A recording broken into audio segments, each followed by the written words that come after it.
What we're doing is we're talking about ratios and proportions, a common topic you find on the different standardized tests like the ACT and SAT. ACT and SAT standardized tests. Let's jump right into it. Let's take a look. All right, so as you proceed with these problems, what we're looking at is for you to identify the ratios. Don't forget to label. We're going to create a proportion with the unknown. And then what we're going to do is we're going to cross multiply and solve. That's going to be the common theme throughout all these problems. Once again, we're going to identify the ratio that they're giving you. We're never going to forget to label. Let's create a proportion. And then what we're going to do is we're going to cross multiply and solve. All right, let's jump into the first problem. All right, so it says a formula for an infant feeding requires 13 ounces of evaporated milk and 18 ounces of water. That's the ratio. 13 ounces of milk, every 18 ounces of water. Let me take this out just a little bit. Yeah, okay. All right, so that's the ratio. That's the ratio. So let's show the work up here. So 13 ounces of milk. I'm labeling. Notice how I'm labeling. 13 ounces of milk, every 18 ounces of water. That's the first step in dealing with these ratio problems, very common problems. You identify the ratio. Every 13 ounces of milk requires 18 ounces of water. And then the second step is to create a proportion with the unknown. Create a proportion with the unknown. It says if only 8 ounces of milk are available, all right, so you got, if only 10 ounces of milk are available. All right, so now because I labeled this numerator milk, I'm going to put 10 ounces of milk in the numerator on the other side. If I had not labeled that as milk, I probably would not have known where to put this 10. All right, so how much water to the nearest ounce should be used? All right, so you're just going to put your unknown there. Now you're going to cross multiply, which is the third step. All right, third step. So let's cross multiply. We get 13x is equal to 10 times 18, which is 180. To solve this equation, you're going to divide by 13 on both sides. And your answer ends up being 180 divided by 13.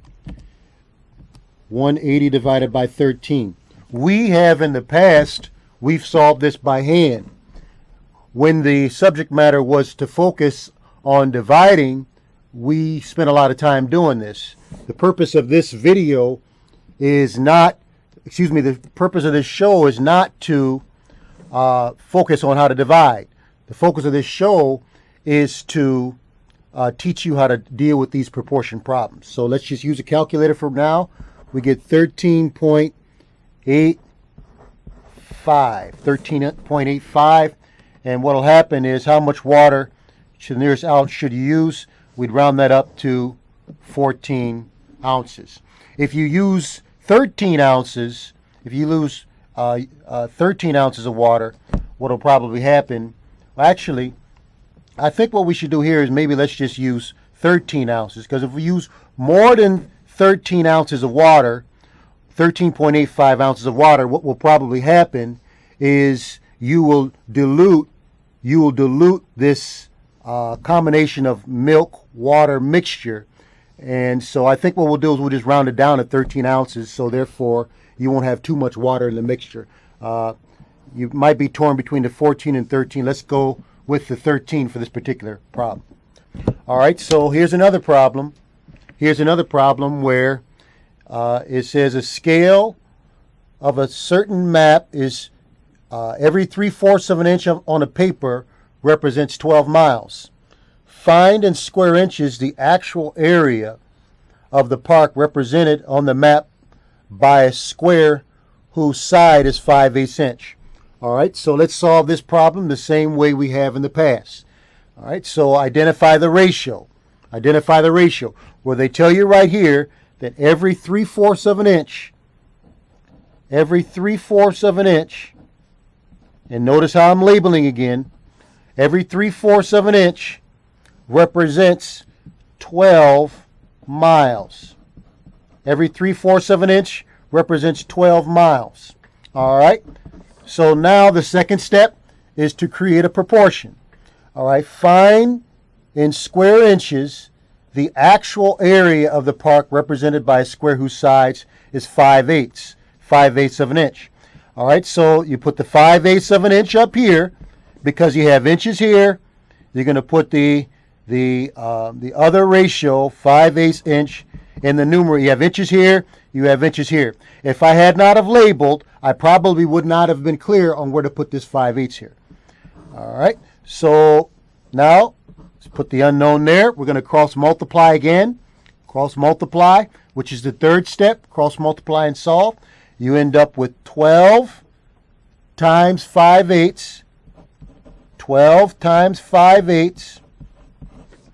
12 times 5/8 is equal to 3/4 times x. All right. So what we're going to do is we're going to solve this now.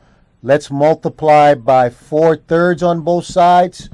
Multiply by 4/3 on both sides. And what happens is you end up with the 3/4 cancels out, and you end up with x is equal to, there's some simplifying you can do here. That becomes a 1, that becomes a 2. That becomes a 2. This becomes a 1, this becomes a 4. And you end up with 20 over 2, which is 10. You get 10, final answer. 10. Well, actually, that's not the final answer because of what they asked for. Sorry about that.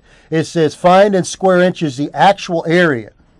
All right, so what you end up having is you've got this square where the side is 10 inches. The side is 10 inches.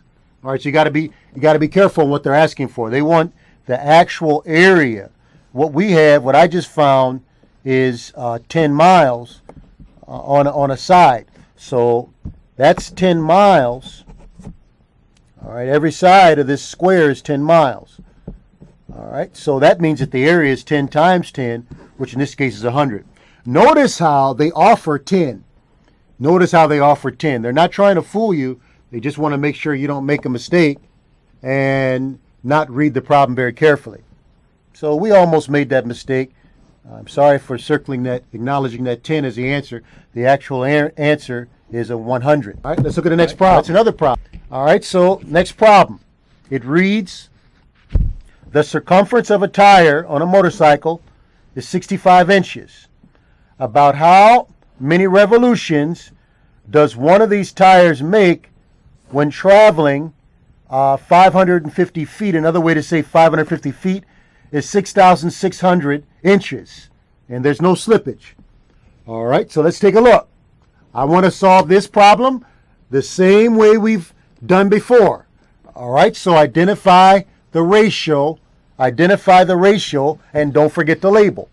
All right, so it says a circumference of a tire, that's a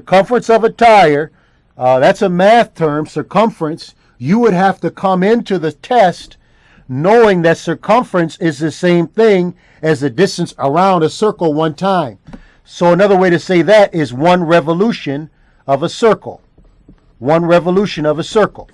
All right, so the circumference is the same thing as a perimeter of a circle, or one revolution of a circle. You would have to go into the test knowing that. So one revolution is the same thing as 65 inches. One revolution is the same thing as 65 inches.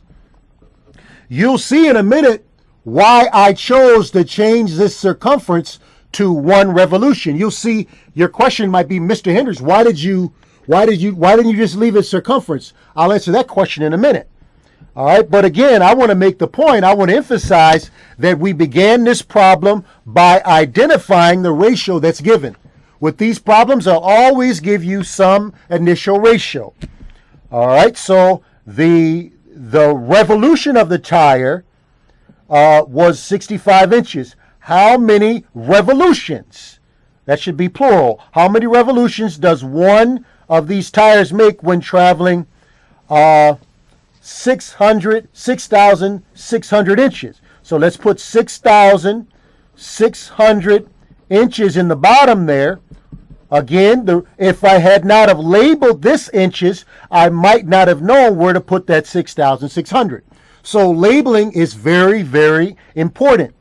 All right, and notice how they're asking for how many revolutions. That's why I changed the circumference to in terms of revolutions, because of what they were asking for. They wanted a number of revolutions. I had to change that numerator on the left side to revolutions because I sort of looked at the problem ahead of time to see what they were asking for. If they want revolutions over here, you got to have revolutions over there. All right, so third step, let's cross multiply to solve. All right, so here we go. We multiply 1 times 6,600. We get 6,600 is equal to, let's multiply across in this direction, we get 65x. All right, we divide by what's next to the variable we're solving for. Divide by 65 on both sides. Let's not spend the time to do this by hand. Let's put it in the calculator. We end up with 6,600 divided by 65, and we get 101.53. Final answer in this case would be F. All right, so you're looking at about 102 revolutions of this particular tire after traveling 6,600 inches.